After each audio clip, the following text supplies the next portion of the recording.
안녕하세요. 김다니엘입니다. 예수님의 공경하는 이제 휴거가 가까워 있는 것은 사실입니다. 그러나 내년에 휴거가 있을 것으로 믿고 있는 사람들이 주위에 의외로 많더군요. 제가 내년에 휴거는 없을 것입니다. 그렇게 말씀드렸습니다. 그런데 사실 이렇게 휴거 있든 없든 이렇게 단정 짓는 것은 올바른 자세가 아닐 줄로 압니다. 왜냐하면 그 시기에 대해서는 성부 하나님의 고유 권한이기 때문에 그렇게 단정지어서 있든 없든 그렇게 표현하는 것 그 자체가, 발표하는 것 자체가 아마 불경스럽다는 그 표현이 아마 맞을 줄로 압니다. 하나님이 하시는 겁니다. 추정을 하는 것이 사실 얼마든지 가능합니다. 그러나 결국 이루시며 확정하시고 실행하시는 분은 바로 그분이니까요. 단 제게 보여주신 대로 밝혀본다면 내년은 아닐 거로 봅니다. 이렇게 완곡하게 제 견해를 밝히는 것이 적절하리라고 저는 생각해 봅니다. 제가 휴거에 대해서 본 것은 산더미하는 파도가 제게 덮쳐오는 것으로 보았습니다. 그리고 인자의 마음은 노아의 때와 같으니라는 성경 말씀이 바로 클로저 때 보였고요. 너무나 다급한 상황으로 저는 보았습니다. 그래서 유튜브 다른 사역자들은 저처럼 보는지 궁금해서 노트북을 열어서 한번 살펴보았습니다. 그런데 김베드로라는 목사와 홍일봉 선교사가 그렇게 다급하게 역시 오늘 밤이 될지도 모른다, 내일 밤일 수도 있다, 이런 식으로 그렇게 외치고 있더군요. 그래서 저는 정말 휴거가 아주 임박한 것으로 느껴졌습니다. 그래서 기도를 했습니다. 하나님, 휴거가 이만큼이나 임박한 겁니까? 그때 아주 나지막하고 차분함에 온화한 음성이 들려왔습니다. 북한에는 안 가려느냐. 그때 제 형이 이렇게 대답했습니다. 마라나타 아멘, 주 예수님 어서 오시옵소서. 그때부터 전 남북한이 통일이 된 후에 복음이 북한에 다시 들어가고 일정 기간이 흘러야만 휴거가 있겠구나, 그렇게 깨닫게 된 겁니다. 이 일은 벌써 돌이켜보니까 약 4년간의 그 세월이 흘렀네요. 전 일 후에 환란 전 휴거에서 환란 중 휴거로 제 견해가 변했습니다. 세계 정세와 함께 종말의 시나리오대로라면 제가 본 이 환상과 음성만으로도 환란 전 휴거는 맞지 않습니다. 지금 제 메시지를 듣고 있는 여러분도 종말의 여러 시나리오를 잘 알고 계실 텐데, 제가 본 음성과 환상을 믹스해 보면은 환란 전 휴거는 도저히 될 수가 없다는 것을 아마 금방 깨달을 수 있으리라고 생각해 봅니다. 너무 오늘 밤일지도 내일 밤일지도 하면서 그렇게 휴거 시기에 대해서 너무 집착하지 마시기 바랍니다.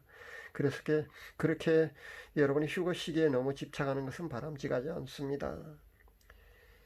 제가 이렇게 말씀드리면은 여러분 중에 아마 본인은 그 혼인 여복이 준비되었느냐라는 그런 음성을 직접 들었기 때문에 느긋하는 거 아니냐고 혹시 그러는 사람이 있을 줄 압니다. 그러나 그렇지 않습니다.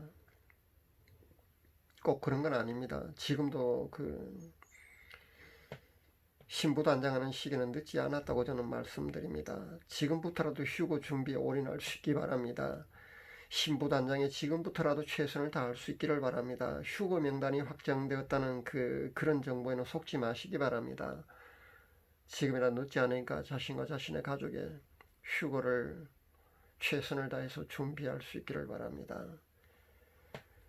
아무리 유명한 예언사역자들이라고 할지라도 하나님께서는 영화나 드라마처럼 그렇게 연결되게 보여주시는 않습니다. 요한계시록을 쓴 사도 요한을 제외하고는 아직 그런 사람은 아무도 없습니다. 그러니까 단편적으로밖에 계시나 음성 환상이든 꿈이든 그렇게 단편적으로밖에 보여지지 않는다는 겁니다. 그리고 그 예언이 이루어지는 시기는 더 알려주지 않는다는 겁니다. 그래서 시기를 천사들이든 아니면 예수님이든 성령님이든 자신에게 알려주셨다면서 그 시기를 밝히는 사람이 혹시 있다면 그 사람의 계시는 100% 가짜라고 여러분 보아도 확실합니다. 제가 대한민국 교회에서 평양 이론에 대해서 말씀드릴 때 한국 교회 근대사에 대해서 지금까지 2번이나 교회 문이 닫혔다고 그렇게 앞 동영상에서 그렇게 말씀드렸습니다.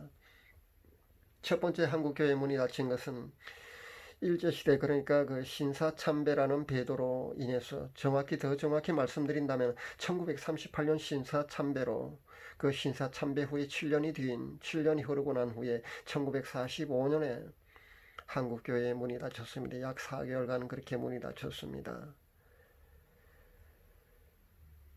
두 번째 문이 닫힌 것은 2013년 WC 부산 총회 후에 7년 뒤인 2020년 올해입니다. 바로 한국교회 문이 닫혔습니다. 이것은 배도 7년 후에 한국 교회의 문이 닫히게 된 아주 기막힌 평행 이론에 속합니다. 정말 기막힌 평행 이론입니다. 배도 후에 7년이 지나자 한국 교회 문이 닫히게 됐거든요. 그리고 근데 우리 근대사를 조금만 더 언급해 보면 1948년에 대한민국이 탄생하고 1950년에 한국 전쟁이 일어났다는 겁니다. 만약에 지금대로라면 제2 한국전쟁도 사실 일어나는 쪽으로 그렇게 흘러가고 있다고 제가 말씀드렸습니다. 여전히 한국교회는 깨어나서 배도에 대한 회개가 일어날 가능성이 거의 희박하기 때문에 그럴 거라는 겁니다. 안타까운 현실이지만 이것이 사실입니다. 아마도 개교의 수준으로 탈퇴는 앞으로도 계속 있을 줄로 압니다. 그런데 교단 차원에서 그리고 한국 교계 차원에서는 WC나 WE에 대한 공식 탈퇴와 함께 회개의 운동은 일어나지 않을 것으로 보입니다. 그것은 어려울 것으로 보입니다.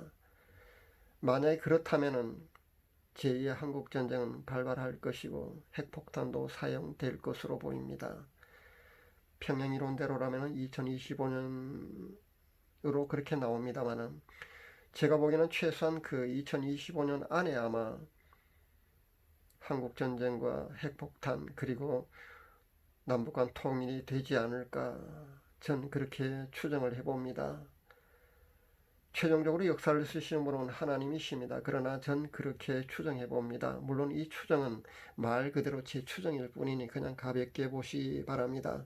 앞으로 우리 한국교회가 어떻게 하느냐에 따라서 달라질 수도 있을 줄로 압니다. 그리고 휴거는 최소한 2025년 그 뒤가 아닐까 저는 그렇게 조심스럽게 내다봅니다. 오늘 제가 드리는 말씀은 그냥 가볍게 볼 수 있기를 바랍니다. 제 추정일 뿐이니까 틀릴 수도 있습니다. 단 너무 휴거 시기에 대해서 집착하지 말기를 바랍니다. 오늘 밤이 될지도 모른다. 내일 밤이 휴거가 일어날지도 모른다. 아니면 올해나 내년에 너무 그렇게 임박한 휴거로는 보지 마시기를 바랍니다. 많은 사람들이 너무 임박한 휴거로 그렇게 알고 있는 분들이 너무 많아서 제 견해를 오늘 잠시 밝혀본 것 뿐입니다. 베드로 사도가 그렇게 우리에게 말씀하고 있습니다. 베드로서 3장 8절에 주께서는 하루가 천년 같고 천년이 하루 같다는 이 한 가지를 잊지 말라. 주의 약속은 어떤 이들이 더디다고 생각하는 같이 더딘 것이 아니라 오직 주께서는 너희를 오래 참으사 아무도 멸망하지 아니하고 다 회개하기에 이르기를 원하시느니라. 사도 베드로의 말씀의 깊은 뜻을 여러분도 제대로 헤아릴 수 있는 그런 현명한 크리스찬인이 되시길 바랍니다. 감사합니다.